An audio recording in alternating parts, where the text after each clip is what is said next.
How long ago I was standing by a museum. There's a picture of a man there, 150 pounds. And it gives the analysis of the chemicals of his body. He is worth 84 cents. Não faz muito tempo, eu estava no museu. Havia uma fotografia de um homem lá, 150 libras, e dava a análise dos produtos químicos do seu corpo. Ele vale 84 centavos. That's all a 150-pound man's worth is 84 cents. But he'll be sure to put a $10 hat on that 84 cents and think he's something big. That's right. É tudo que um homem de 150 libras vale. São 84 centavos. Mas ele com certeza colocará um chapéu de $10 em cima desses 84 centavos e pensa que é algo grande. Isso mesmo. A woman will wrap that 84 cents up in a $100 fur coat and won't speak to half her neighbors. Uma mulher envolverá esses 84 centavos em um casaco de peles de $100 e não falará com metade de seus vizinhos. What's the matter? The love of God sent me somewhere, that's right. What is it? It's still 84 cents. Qual é o problema? O amor de Deus o leva a algum lugar. Isso mesmo. Que é isso? Ainda são 84 centavos. You'll take care of that, all right. But that soul's worth 10,000 worlds. You'll let anything be poked down it. That's right. That's the truth. Sem dúvida, você cuidará bem disso, mas aquela alma que vale 10.000 mundos, você deixará que qualquer coisa a traga para baixo. Isso mesmo, essa é a verdade. Bem-aventurado aquele que lê e os que ouvem as palavras desta profecia e guardam as coisas que nela estão escritas, porque o tempo está próximo. Deus, na sua infinita misericórdia, Ele sabe o tempo de todas as coisas acontecerem. E nada do que está acontecendo está escondido da visão de Deus. Ele é onisciente. Ele sabe todas as coisas. E estamos vivendo este tempo com estes acontecimentos, porque Deus assim o permitiu.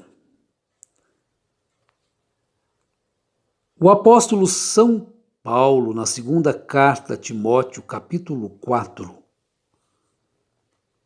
primeiro versículo.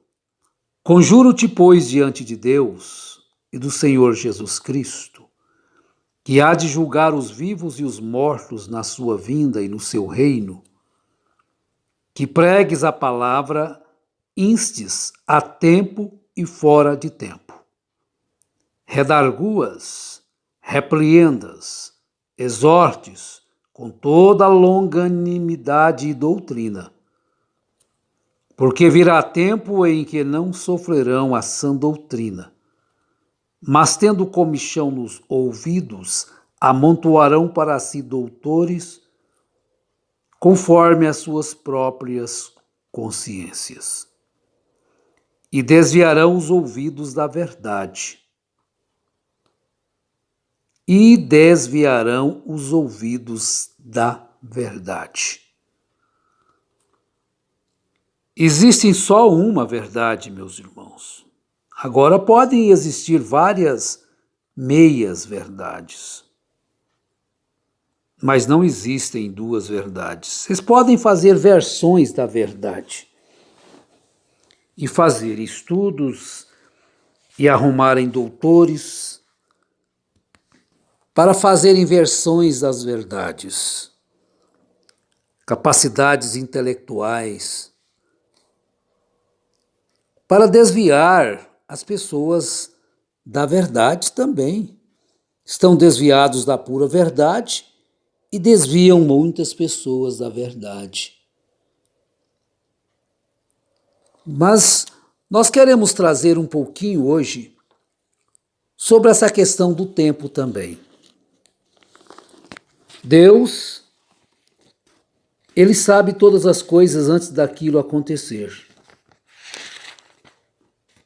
E em Apocalipse, como nós acabamos de ler, capítulo 1, no versículo 3, ele diz: Bem-aventurado aquele que lê, os que ouvem as palavras desta profecia e guardam as coisas que nela estão escritas, porque o tempo está próximo. E como o tempo está próximo, as coisas têm que se manifestar. A hipocrisia tem que se manifestar. A falsidade tem que se manifestar. Porque assim a Bíblia diz que será. E Deus usa quem Ele quer usar para que as coisas então venham à tona. Há pouco tempo eu respondi uma pergunta às pessoas: por que só agora aconteceu tal coisa? Por que só agora? É porque agora é o tempo da junção. É o tempo da quinta junção. O tempo se abrevia. Então chegou o tempo exatamente que estamos vivendo. Que o homem tem aparência de piedade, mas nega a eficácia da piedade. Quando São Paulo escreveu na segunda carta a Timóteo, capítulo 3, ele fez um retrato falado das pessoas desses dias que estamos vivendo. Você pode ler, observar isto. Porque chegou o tempo. Porque São Paulo estava dizendo lá: sabe, porém, isto, que nos últimos dias sobrevirão tempos trabalhosos. Agora, nós já estamos nos últimos dias. Ou nós estamos ainda pensando que não estamos nos últimos dias? Então, nós estamos vivendo este dia que São Paulo profetizou. Sabe, porém, isto, que nos últimos dias sobrevirão tempos trabalhosos. Os homens são amantes de si mesmos. E ele leva as pessoas também no mesmo caminho. São astutos. A colocarem a sua confiança nele, no homem. Mas porque eles também estão perdidos no tempo, não estão vendo as coisas. Homem com aparência bonita de piedade. Ninguém pode negar que tem aparência, mas nega a eficácia dela. Porque a piedade, você volta lá na estatura de um varão perfeito, que São Pedro deixou para nós na sua segunda carta, no capítulo 1. Então você vai começando com a fé, vem a virtude, vem a ciência, que é o conhecimento, vem a temperança, vem a paciência, e a paciência a piedade, e a piedade amor fraternal, e ao amor fraternal a caridade. Então vejam bem, a piedade, o profeta nos mostra, é ser como Deus. Agora, em Deus não há mentira. Em Deus não há uma necessidade de se formar um quartel-general para defender a sua palavra. A sua palavra por si só se defende. A verdade por si só se defende. Ela é a verdade, pronto. Mas quando se tem uma meia-verdade,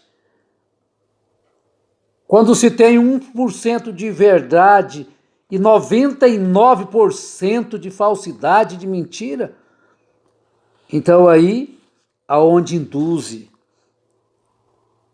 desviam as pessoas, os ouvidos das pessoas da verdade. para que elas creiam no erro, no engano, na falsidade, pensando que estão acreditando numa verdade. Mas é uma verdade segundo aquela pessoa, não é a verdade segundo Deus. Porque tudo que está contrário à palavra de Deus, todas as ações, todas as palavras, são condenáveis. Então, e a ciência, a temperança, a paciência, e a paciência, piedade. Então, você só vai ter o amor fraternal na escala, a piedade é o degrau antes do amor fraternal. Então, você às vezes canta, lê, prega, fé, virtude, conhecimento e temperança, paciência, piedade e amor fraternal. E ao amor fraternal, a caridade, que é Deus. A pedra de coroa, para coroar esta estatura completa num homem. Ah, mas o homem é falho, o homem é isto, o homem é aquilo. Correto? Todos pecaram e destituídos estão da glória de Deus, mas vindo Cristo, o sumo sacerdote, ele faz a intercessão, ele muda. Quando chega o tempo daquele homem ser mudado. Agora, quantos que mudam de melhor para pior? Só vai piorando. Nós cantamos um corinho que diz sempre melhorando, sempre... Aí a gente vê sempre piorando, sempre piorando. Quanto mais peca, mais quer pecar. Quanto mais erra, mais quer errar. Escondendo-se atrás de um dom, escondendo-se às vezes atrás de uma proteção, de um império montado. Mas, meus irmãos, Deus usa quem quer usar para acontecer algo no tempo certo. Nós encontramos no livro de Juízes que quando Israel estava sob a servidão do rei de Canaã, cujo nome era Jabim, você encontra esta história no livro de Juízes, capítulo 4. Então Deus usou Débora, a mulher profetisa, mulher de Lapidote, que julgava Israel naquele tempo. E então ela mandou chamar a Baraque, filho de Abinoão, de Quedes de Naftali, disse-lhe: porventura o Senhor Deus de Israel não deu ordem, dizendo: vai e atrai gente ao monte de Tabor, e toma contigo 10.000 homens dos filhos de Naftali, dos filhos de Zebulon? Ele usou Débora para encorajar Baraque, para que então vencesse a Jabim, rei de Canaã. E depois ele usou uma outra mulher, cujo nome era Jael,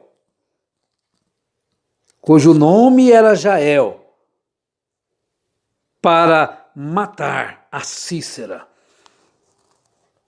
Císera, o capitão de todo o exército de Canaã, aquele homem poderoso do rei, para cravar-lhe uma estaca, para destruir todo o exército de Canaã. Agora Deus usou Débora, Deus usou Jael. E por que Deus não permitiu que essas coisas acontecessem há mais tempo? Para que as coisas ocultas viessem a ser manifestadas? É porque agora é o tempo, é a junção do tempo. Chegou a hora de tudo que estava em oculto ser manifestado.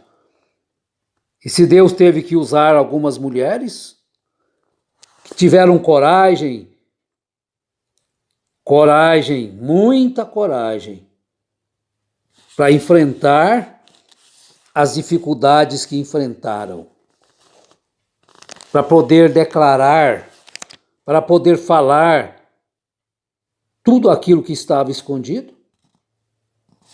Deus usa a quem quer usar, na hora certa, no momento certo, e as coisas acontecem, porque o tempo se abrevia. É hora, então, de seus olhos serem abertos para esses últimos acontecimentos, porque estamos na junção. O profeta diz que é a quinta junção do tempo. Bem-aventurado aquele que lê e os que ouvem as palavras desta profecia e guardam as coisas que nela estão escritas, porque o tempo está próximo. Então, meus queridos irmãozinhos, nunca abandonem a Cristo. Viva por Ele através da cruz. Abandone o sistema formado com um poder humano. Você diz, mas fez isso? Fez. Mas chegou o tempo das coisas ocultas serem manifestadas. Chega o tempo que a pessoa tem que reconhecer o seu erro e tornar-se para Cristo. Levantem seus corações e segurem nas santas mãos de Deus. E se a igreja, qualquer coisa, começar deste modo, daquele modo, ou se as pessoas falarem ou disserem isso, não preste nenhuma atenção àquilo. Mantenha o seu coração honesto na cruz e em Cristo e viva por Ele. Deus te conceda isto. Estamos nas unções, no cruzamento, na hora de se decidir. Fique com a palavra. Deus te abençoe, Deus te ajude, te encoraje, dê força e vigor. E que seus olhos possam ser abertos. Abre-me os olhos para ver. Você também pode pedir isto? Que Deus te conceda a petição do seu coração, em nome de Jesus Cristo. Amém.